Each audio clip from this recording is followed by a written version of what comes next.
Hoy tenemos la clase de predicación, predicando como Jesús.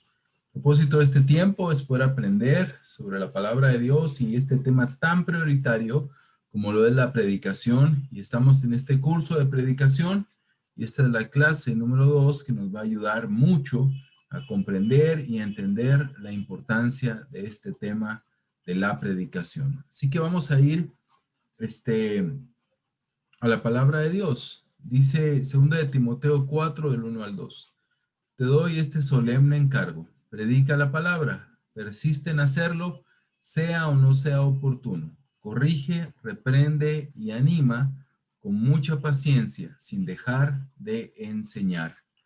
Keruso, que es la palabra griega de predicar, keruso, que se traduce como predica, ¿verdad? Es donde viene el verbo predicar, publicar, divulgar o pregonar.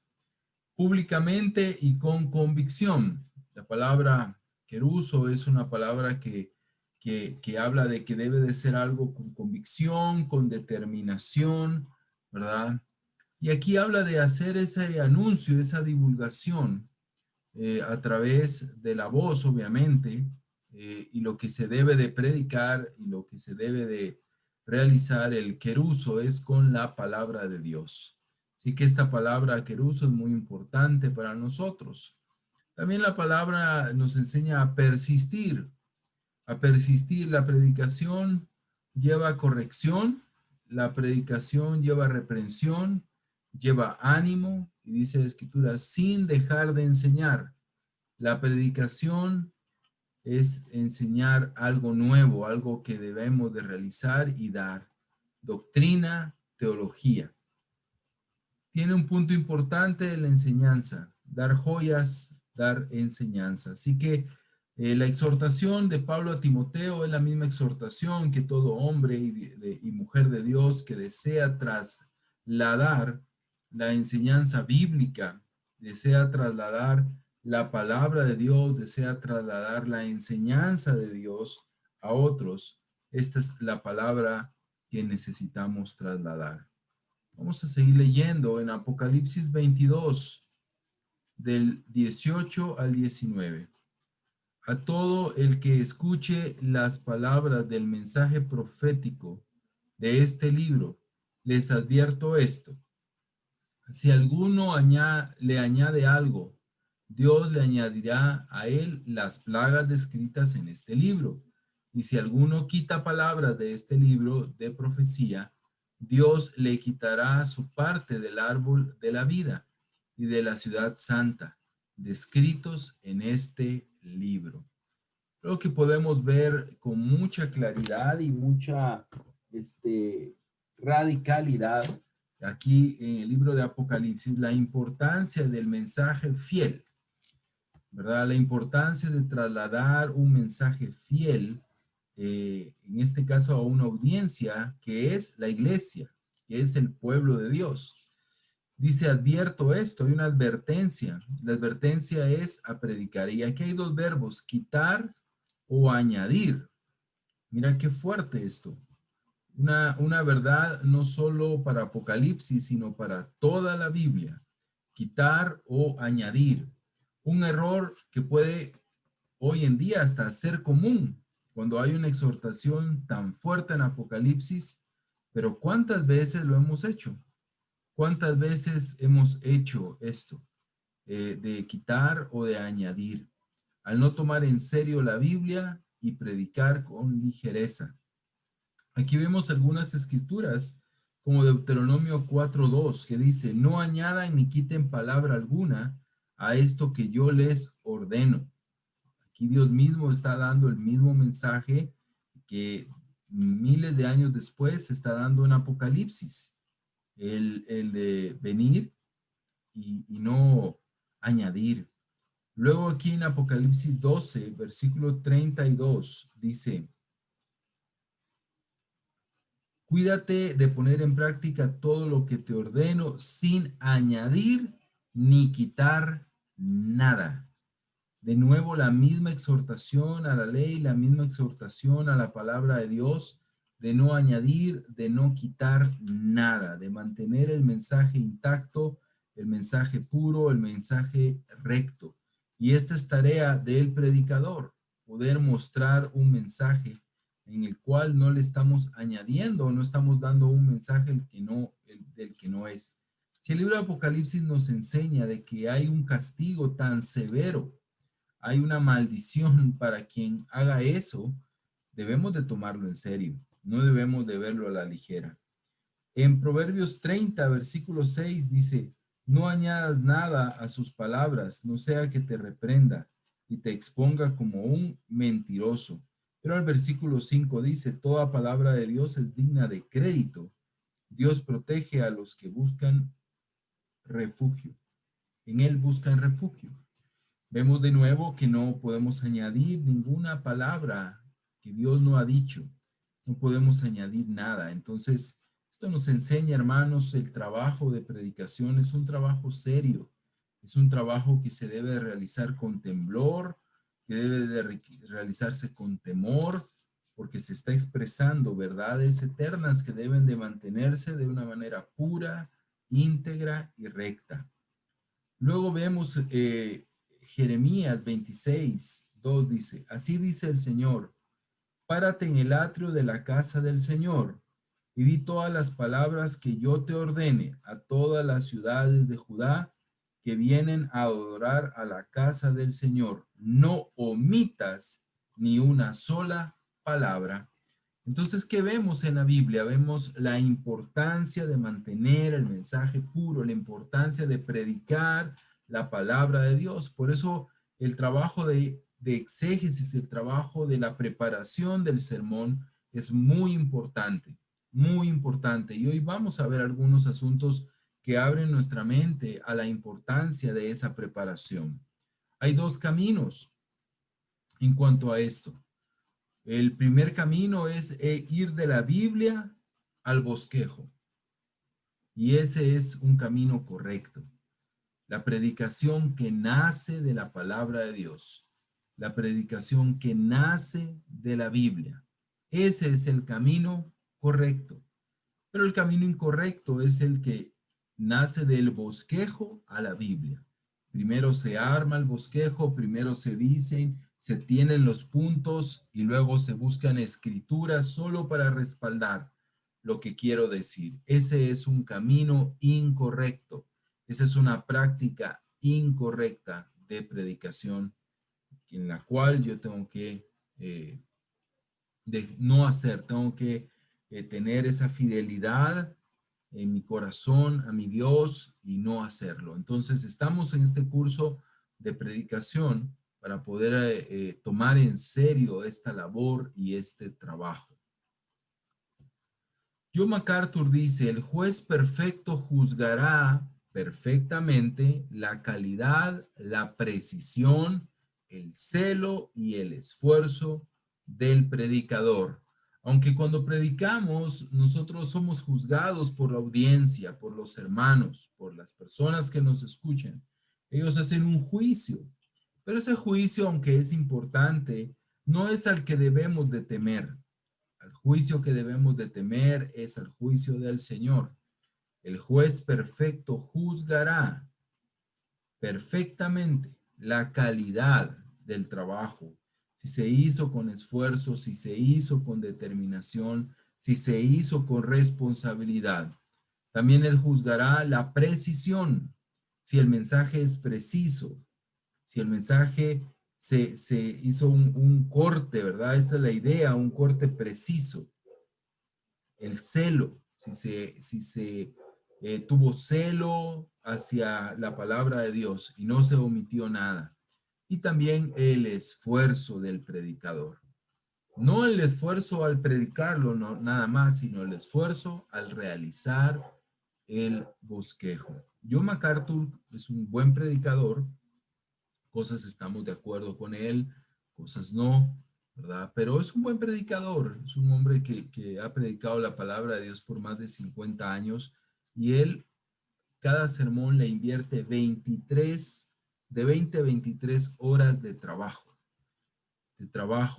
de realización, ¿verdad? Tal vez es muchísimo para nosotros pensarlo, pero te hace ver que esta declaración que él hace ahí es respaldada por su ejemplo.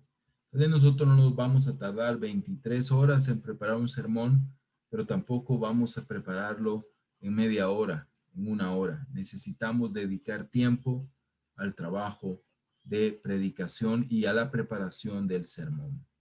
Preguntas. ¿Cómo tener una predicación bíblica, fresca, inspirante y al mismo tiempo bíblica? ¿Cómo poder hacer eso?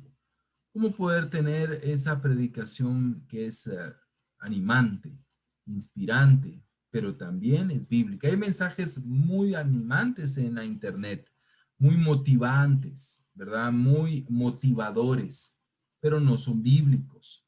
¿Cómo poder tener esa predicación fresca, inspirante y al mismo tiempo bíblica? Número dos, segunda pregunta. ¿Cómo lograr mover la vida de las personas sin que nuestras ideas estén por encima de la Biblia? A veces cuando dirigimos nuestros grupos, queremos moverlos a una dirección, queremos empujarlos a una dirección. ¿Cómo lograr hacer eso? ¿Verdad? ¿Cómo poder lograr hacer eso sin que nuestras ideas estén por encima de la Biblia? Y otra pregunta, ¿la exégesis cuidadosa y responsable es una tarea aburrida y tediosa? ¿Estudiar el pasaje profundamente es una tarea aburrida y tediosa o es una tarea apasionante? En el transcurso de esta clase vamos a poder ir respondiendo a estas preguntas, que son preguntas que todo predicador puede tener. El punto que vamos a hablar hoy es predicando como Jesús. Es lo que vamos a aprender de un ejemplo de la convicción de Cristo en cuanto a la predicación. Quiero pedirles que me acompañen a Lucas capítulo 24, versículo del 31 al 33. Vamos a empezar con el resultado de este pasaje. Entonces se le abrieron los ojos y los reconocieron, pero él desapareció. Se decían el uno al otro: ¿no ardía nuestro corazón mientras conversaba con nosotros en el camino y nos explicaba las escrituras? Al instante se pusieron en camino y regresaron a Jerusalén. Ahí encontraron a los 11 y a los que estaban reunidos con ellos. Esto pasa en el camino de Emaús y vamos a empezar por el resultado. Es un resultado increíble. Este es el resultado de la predicación bíblica. El resultado de hablar de Dios y con Dios. Ese es el resultado. Que recibieron ellos entendimiento. Versículo 31, ellos recibieron entendimiento. También pasión. Vemos que hay pasión en ellos. Su corazón ardía. Dice, ¿cómo ardía nuestro corazón cuando conversaba con nosotros en el camino y nos explicaba las escrituras? Y también decisiones. Al instante se pusieron en camino. Tres resultados que toda predicación debería de traer a la vida de las personas que las escuchan. Uno, el entendimiento del mensaje. Número dos, pasión que encienda, que anime, que inspire el corazón de las personas que escuchen. No que solo sea información o conocimiento, sino que encienda, que arda el pecho. Pero también decisiones. Que la predicación empuje a las personas a tomar decisiones, a realizar cambios, a tomar decisiones en su caminar con el Señor. Son cosas que la predicación, son tres resultados que la predicación bíblica debe de traer a la audiencia, a los hermanos, a la iglesia, a la familia: entendimiento, pasión y decisiones. Eso es lo que produce una predicación fresca que solo la palabra de Dios puede producir. El coaching es animante, pero no es bíblico y no puede producir cosecha para vida eterna. Los mensajes motivacionales son eso, motivacionales, pero no pueden producir una cosecha de vida eterna. Una prédica inspiracional sin fundamento bíblico no puede producir esto. una prédica apasionante, hermano, que grita, que se anima, que ve su fuego, pero no va preparada con la palabra de Dios, no va respaldada con la exposición bíblica, toda esa pasión solo nos encenderá por un momento, pero no producirá cambios radicales. Así que el resultado vemos acá de la predicación de Cristo y debe ser el resultado de nuestra predicación. Punto número 2, el elemento relacional. Esto es vital. Versículo 13 al 16. Aquel mismo día, dos de ellos se dirigían a un pueblo llamado Emaús, a unos 11 kilómetros de Jerusalén. Iban conversando sobre todo lo que había acontecido. Sucedió que mientras hablaban y discutían, Jesús mismo se acercó y comenzó a caminar con ellos, pero no lo reconocieron, pues sus ojos estaban velados. Podemos llegar a predicar a una iglesia y la mayoría de veces podemos hacer un buen trabajo. Y lo relacional no importa porque va a ser por un momento, pero cuando estamos en nuestra iglesia, el elemento relacional es básico e importante, ¿sí? Si tú te invitan a predicar a otro ministerio, o en mi caso, que estoy aquí compartiendo con ustedes, pues lo relacional pasa a segundo plano, o no es relevante, porque no tenemos una relación ministerial cercana o de familia. Pero cuando estás dentro de tu iglesia, el aspecto relacional es importante. Nadie oirá a un líder que no camina con su ministerio.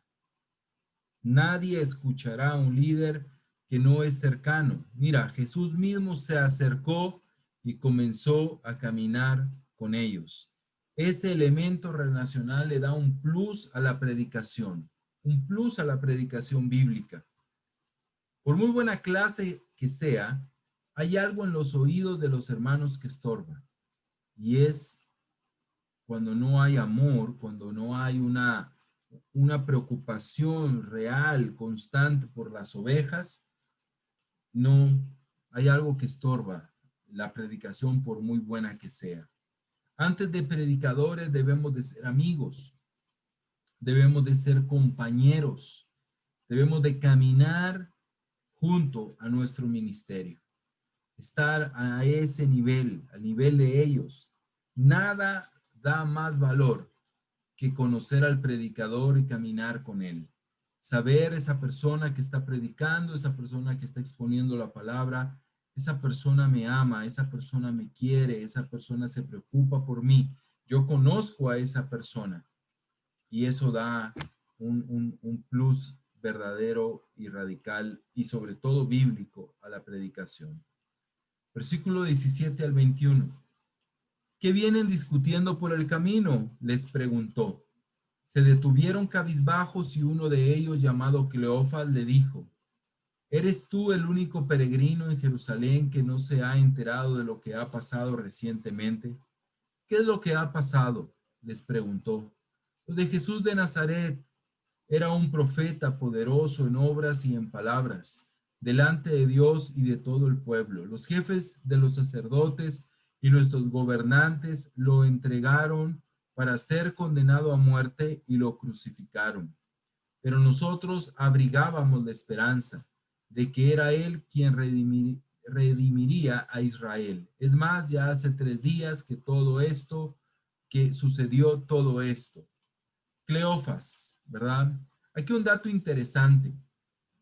Siempre ubicamos que estas dos personas son dos hombres, ¿verdad? Siempre tenemos la idea de que son dos discípulos. Según N.T. Wright, en su libro El Desario de Jesús, él cree que no es Cleofas y otro discípulo, sino que es Cleofas y María, ¿sí?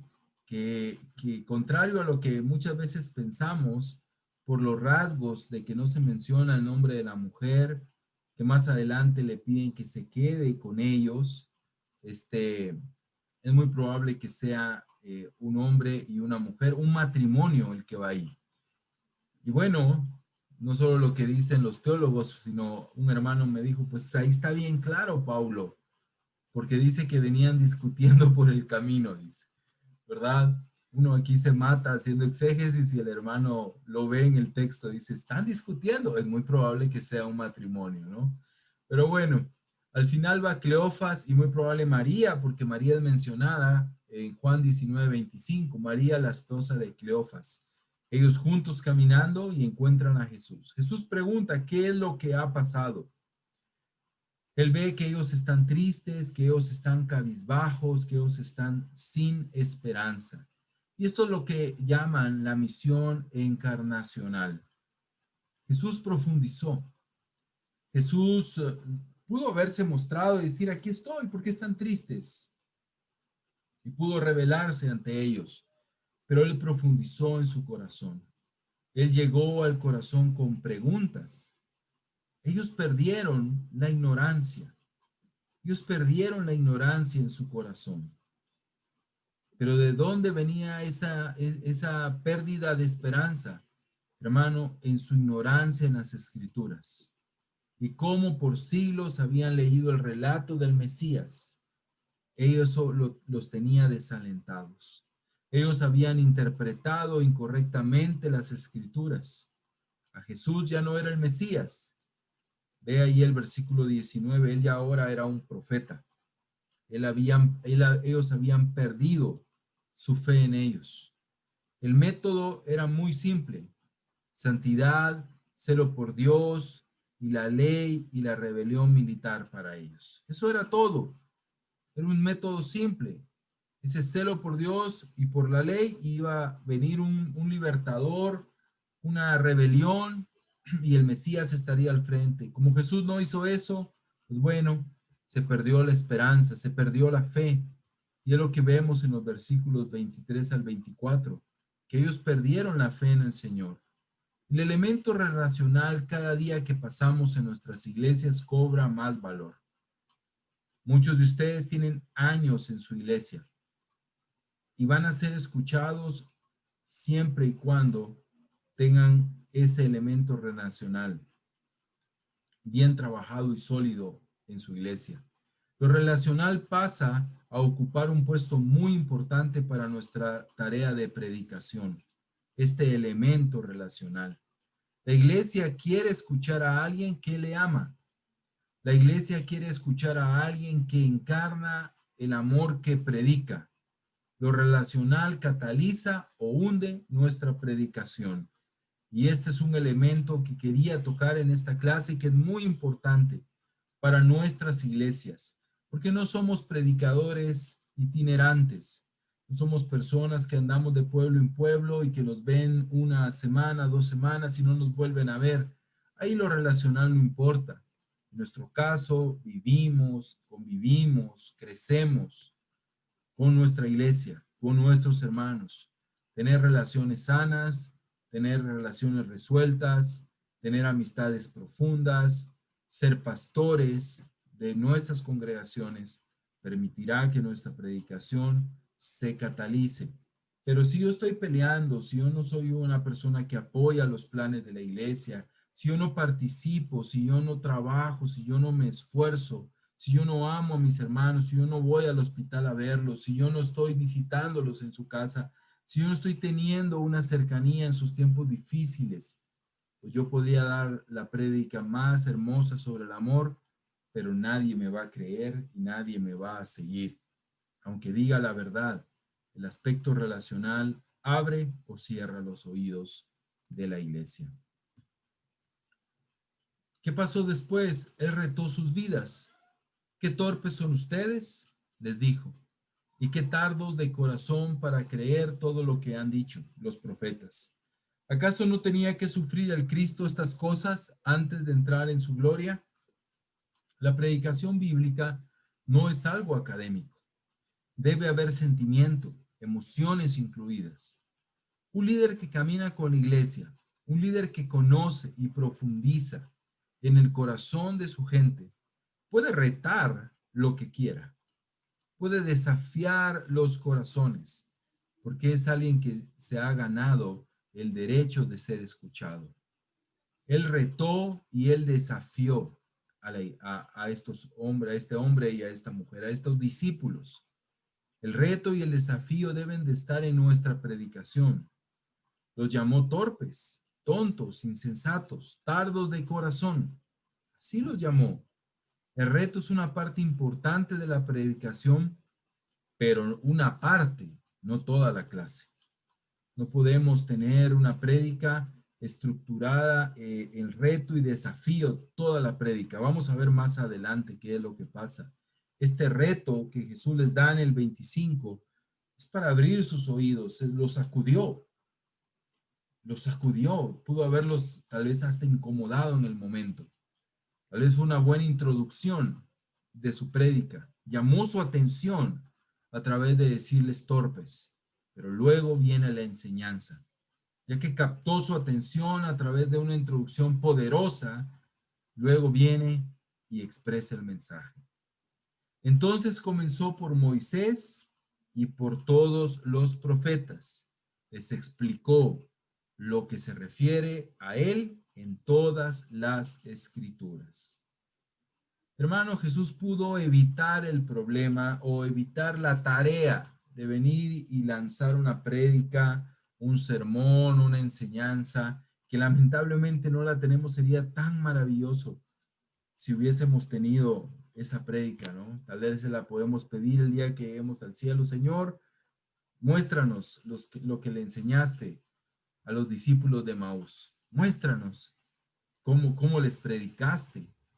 ¿Cómo fue tu enseñanza? No la tenemos, solo tenemos esto. Jesús pudo mostrarse, pudo hacer algo espectacular, luces, cámaras, acción, pudo iluminarse frente a ellos, pero él decidió mostrarse a través de las escrituras, por medio de la predicación de la palabra. Y este es el método de Jesús.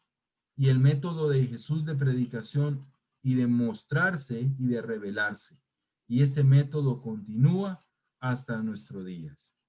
Jesús cuenta el relato de manera diferente y mostrar que dentro de los precedentes históricos, las promesas proféticas y los salmos subyace un tema y patrón constante que hasta ese momento no habían percibido. No necesitamos eventos, no necesitamos espectáculos, necesitamos de la Biblia. Los ministerios de jóvenes no necesitan conciertos, campamentos y eventos. No significa que no son necesarios o que no son importantes o que no son lindos. Pero lo que verdaderamente necesitan nuestros ministerios de jóvenes y de adultos es más Biblia, más palabra de Dios. Las familias necesitan la Biblia. Dios se mostró, Dios se muestra y Dios se mostrará a través de su palabra. Dice que les explicó. Diermeneu es la palabra. Significa explicar a fondo, interpretar correctamente y con precisión. Dio una explicación, un exégesis de los pasajes. Puede haber sido de 3 horas aproximadamente. Qué maravilloso es nuestro Señor de tomarse ese tiempo, de darles un panorama del Antiguo Testamento sobre el Mesías. Era necesario, claro. La fe está en la Biblia, por eso era necesario. Ellos debían poner su confianza total y completa en la palabra de Dios. Sigamos, dice el versículo 32 al 33. Y se decían el uno al otro, ¿no ardía nuestro corazón en nosotros mientras nos hablaba en el camino y cuando nos abría las escrituras? Levantándose en la misma hora volvieron a Jerusalén. Jesús parte el pan frente a ellos y como que llega al clímax de la predicación. Es ahí donde sus ojos son abiertos y él logra ver. Él está predicando, le está constando todo eso y en ese clímax tal vez de la predicación, de la enseñanza, él rompe el pan y abre sus ojos a estas personas. ¿Qué es lo que la predicación hace, hermanos? La predicación muestra a Jesús. La predicación muestra a Jesús. Nos ardía, dice el corazón. ¿Por qué? Porque nos abría las escrituras. Mira cómo dice, cuando nos abría. las Escrituras. O sea, abrir completamente. Nos abría las Escrituras. Ese es el plan de Dios para la predicación. Que podamos sacar cosas nuevas, cosas antiguas y mostrarlas, pero a través de esa evidencia, abrir las Escrituras, pero también abrir los ojos, abrir la Biblia y llenar los corazones de ese fervor y de esa pasión. ¿Qué hizo la predicación? Mostró la llave de las Escrituras, pero también la llave del corazón. Y eso es para nosotros, hermano, la predicación de la palabra. Esto debe de ser las llaves de las Escrituras. Es lo que debemos de aprender a realizar. Estamos aprendiendo a través de este curso, a través también de lo que estamos leyendo, a poder tener la llave de las Escrituras. ¿Para qué? Para abrirlas a los ojos de otros hermanos. Y a través de tener esa llave de las Escrituras, también tendremos la llave del corazón de mis hermanos, para ayudarlos, para animarlos y para llevarlos al Señor. La obra suprema del ministro cristiano es la obra de la predicación. Y todos somos ministros. Sé que algunos tienen la oportunidad de predicar frente a la iglesia, pero muchos no la tienen. Aún yo trabajo tiempo completo y soy una persona que predica 1 o 2 veces en el mes a la congregación. No todos tenemos ese privilegio. Llegará el momento donde yo ya no tendré ese privilegio, tal vez de pasar al frente a predicar a toda la congregación. Pero no por eso dejaré de ser un predicador, porque siempre hay personas a mi alrededor a quien puedo predicar la palabra de Dios y debo de prepararme, mi grupo pequeño, mis hermanos, un estudio bíblico, debo de trabajar fuertemente. Esta nota la leímos en la primera clase. Este es un día en el cual uno de nuestros mayores peligros es hacer un millar de cositas mientras ignoramos una cosa, la predicación bíblica. No debemos y no podemos ignorar la predicación bíblica. Es el ministerio más importante de nuestra iglesia. No hay ministerio más importante y se debe de practicar en cada esquina, en cada grupo, en cada familia, en cada grupo pequeño, en cada reunión. Debe de haber predicación bíblica. Debe de estar la palabra de Dios de una manera puntual, de una manera increíble para abrir las escrituras, pero también abrir el corazón. Conclusiones. El mensaje debe hallar su única fuente en la escritura. Esa es la fuente del mensaje. No mis ideas, no mi agenda, sino la escritura. Número 2, el mensaje se saca de la escritura mediante un estudio cuidadoso. Debemos de estudiar cuidadosamente las escrituras para que de ella fluya la palabra de Dios. Número 3, la tarea no es predicar nuestro tema, es predicar el tema de Dios.